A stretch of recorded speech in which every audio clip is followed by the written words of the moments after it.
Hello everyone, welcome to NEET in 140 days challenge number இருக்குது daily challenge day number 14 so almost 10% of the challenge வந்துட்டோம் கரெக்டா இல்லையா?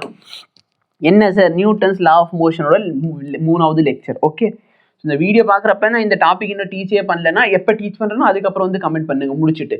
Daily கண்டிப்பாக ஏதாவது challenge முடிச்சிருக்கீங்கன்னா comment பண்ணுங்க, அப்போ தான் எனக்கும் போடுறதுக்கு மோட்டிவேஷன் வரும். இல்லைன்னா நான் என்ன பண்ணுவேன், விட்டுருவேன், நீங்கள் எப்படியாச்சும் படிச்சுக்கோங்கன்னு சொல்லி விட்டுருவேன். ஓகேவா? அதனால் நீங்கள் வந்து டெய்லி இந்த சேலஞ்ச் எல்லாம் உங்களுக்கு வரணும் அப்படின்னா நீங்கள் கொஞ்சம் கமெண்ட் பண்ணுங்க முடிச்சதுக்கப்புறம். ஓகேவா சார், சேலஞ்ச் கம்ப்ளீட் ஆயிடுச்சு, தேங்க்யூ ஃபார் சேலஞ்ச். அந்த மாதிரி ஏதாச்சும் ஒன்று பண்ணால் தான் எங்களுக்கு மோட்டிவேஷன் கிடைக்கும். அப்புறம் விஎஸ்சிபிஆர் தியரி, இது ரொம்ப இம்பார்ட்டன்ட் தியரி. விஎஸ்சிபிஆர் தியரி ஆகட்டும், ஹைப்ரிடைசேஷன் ஆகட்டும். ஏன்னா ஹைப்ரிடைசேஷன் புரிஞ்சாதான் இது எல்லாமே ஆர்கானிக்கில் உங்களுக்கு ரொம்பவே யூஸ்ஃபுல்லாக இருக்கும். அதனால் இதெல்லாம் தெரிஞ்சு வச்சுக்கோங்க. அப்புறம் பயாலஜியில் என்னமோ இப்போ வார்த்தையெல்லாம் இருக்குது. ஓகே, இதெல்லாம் வைரஸு, விரால்ஸு, ப்ரினான்ஸு, சிம்பியான்ஸ், கிளாசிஃபிகேனட்ரி என்னமோ ஒன்று இருக்குப்பா. சரியா? அந்த டாபிக்லாம் படிச்சுக்கோங்க. ஓகே, எனக்கு பயாலஜி தெரியாது, அதனால் அந்த டாபிக்ஸ் எல்லாம் என்னன்னு பார்த்துக்கோங்க.